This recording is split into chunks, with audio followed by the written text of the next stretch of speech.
T20 tri series के top 5 batters पर नजर डालें तो उसमें साहबजादा फरहान टॉप पर है, ये स्क्रीन पर भी आ जाएगा, जिनके 5 मैचेस में 191 रन्स है, 47 की एवरेज है, 146 का स्ट्राइक रेट है। बाबर आजम दूसरे नंबर पे हैं, अगेन स्ट्राइक रेट थोड़ा कम है लेकिन चलो उनसे रन्स हुए इस सीरीज में। साइम अयूब तीसरे नंबर पर हैं, फिर आगा सलमान, उस्मान खान, ये सब आ जाते हैं। साहबजादा फरहान को लेके हमने बहुत बार इस पे बात भी की है रऊफ कि ये अच्छी हिटिंग कर सकते हैं, तेज खेल सकते हैं, लेकिन उसके बाद वो फिर कुछ डॉट बॉल्स खेलते हैं, अपने रन रेट को खुद ही खराब कर देते हैं, अपने स्ट्राइक रेट को खुद ही खराब कर देते हैं। इस बार इन्होंने बड़ा हेल्दी स्ट्राइक रेट से खेला है, कैसे देखते हैं? देखिए, इसमें तो कोई डाउट नहीं है, जो साहबजादा फरहान है उनमें टैलेंट भी है, पोटेंशियल भी है, एक्सपीरियंस भी उनके पास है, और वो डोमेस्टिक क्रिकेट की भी परफॉर्मर है, फर्स्ट क्लास क्रिकेट भी खेले हैं। तो हमें उनसे बहुत ज्यादा एक्सपेक्टेशन है, क्योंकि अब उनको काफी ज्यादा टाइम मिल गया इंटरनेशनल लेवल पे अपना कदम जमाने में। तो हमारी expectation as a senior player और as a well established player उनसे ये है कि वो 4 डायमेंशन शॉट चारों तरफ वो खेलें और हर तरफ स्कोर करें, जिस तरह टॉप अच्छी टीमों के प्लेयर्स करते हैं। मगर अभी तक देखा है कि वो भी एक ही साइड पे एक 1 डायमेंशन शॉट्स ज्यादा खेलते हैं, जिसकी वजह से जब थोड़ा सा जो अपने बॉलर्स है वो अपनी लेंथ को चेंज करते हैं तो उनको परेशानी का सामना करना पड़ता है। तो जब आप अगर वर्ल्ड कप में जाते हैं और सेकंड राउंड में आपको अच्छी टीमों के खिलाफ मैचेस होते हैं तो वो तो पूरा होमवर्क करके आएंगे आपकी टेक्निक के ऊपर, तो वहां पे फिर थोड़ा सा आपको मुश्किलात का शिकार हो सकते हैं। साइम अयूब भी इसी तरह, वो भी बहुत अच्छे प्लेयर हैं, उनका भी यही प्रॉब्लम है कि वो भी एक साइड पे ही ज्यादातर फोकस करते हैं, और फिर बाज दफा ऐसा होता है कि 25 या 30 रन करने के बाद वो अपनी विकेट गंवा देते हैं। हालांकि जो अच्छे प्लेयर हैं वो 25-30 रन के बाद अपनी इनिंग को मजीद बिल्ड करते हैं और अपनी टीम की जो सक्सेस है उसको फॉलो करते हैं और उसमें अपना पार्टिसिपेट करते हैं। मगर हमारे ये जो प्लेयर है वो पार्टिसिपेट नहीं कर रहे, अपना 20-30 रन करते हैं और फिर शॉट मार के आउट होकर चले जाते हैं। तो ये चीजें मेरा ख्याल है कि हमें देखनी होगी वर्ल्ड कप से पहले। कंसीडरिंग कि again world cup is in Sri Lanka, तो हमें तो वहां पे तो जो मैचेस होंगे वो 140-150 अक्सर विनिंग स्कोर होता है, तो हमारी टीम को तो ये सब भी सूट करता है ना, इस तरह का स्कोर।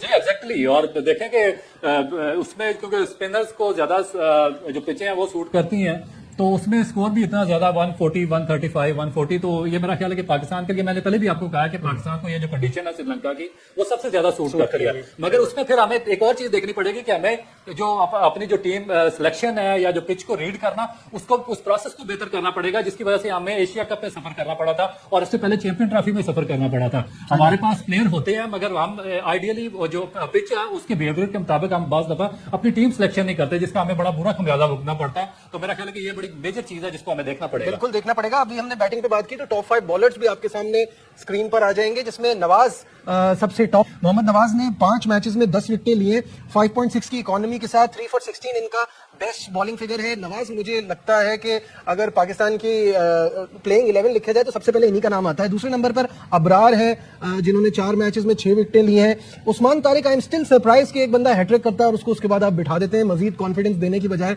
आप उसको रेस्ट कराते हैं। सलमान मिर्जा और शाहीन शाह अफरीदी भी इस लिस्ट में शामिल है।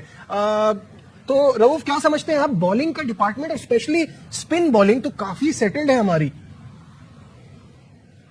देखिए, मैं आपको उसकी एक एग्जांपल देता हूँ। एशिया कप में 2 मैचेस इंडिया के खिलाफ खेले हैं, तो अब मैं कंपैरिजन तो अपना टॉप टीमों के खिलाफ करूंगा, क्योंकि मैं पाकिस्तान को टॉप टीमों में कंसीडर करता हूं। मैं इनका कंपैरिजन किसी भी एसोसिएट टीम या जो बॉटम की टीम है उनके साथ नहीं करूंगा, क्योंकि हमने अगर वर्ल्ड कप में पोजीशन लेनी है तो हमें टॉप टीयर टीमों के साथ हमें अपने आप को कंपेयर करना पड़ेगा। अब देखिए, इंडिया के खिलाफ एशिया कप में हमने 2 मैचेस खेले हैं। 2 मैचेस में मुझे बताया नवाज ने कितने ओवर किए हैं या अबरार किस हद तक सक्सेसफुल रहे हैं 2 मैचेस में, तो ये एक बहुत बड़ा क्वेश्चन मार्क है। फिर जो दूसरे स्पिनर है, जिस तरह आपने फैसल अकरम की बात की है या आपने उस्मान की बात की है, उनका एक्शन ऑलरेडी एक हो चुका हुआ है रिपोर्ट, तो आप उसको इतने बड़े इवेंट में, मेरा नहीं ख्याल कि जो आपने बात की हैट्रिक के बाद क्यों बिठाया, क्योंकि वो इनके वर्ल्ड कप प्लान का हिस्सा नहीं होंगे, क्योंकि वो इतना बड़ा पाकिस्तान क्रिकेट बोर्ड चांस वहां पे नहीं ले सकता कि ये बड़ा सेटअप होगा। अगर वहां पे उनके एक्शन को कुछ हो गया, डेफिनेट उनका दूसरी टीमों के खिलाफ वो चांसेस देते रहेंगे या बायलैटरल सीरीज में।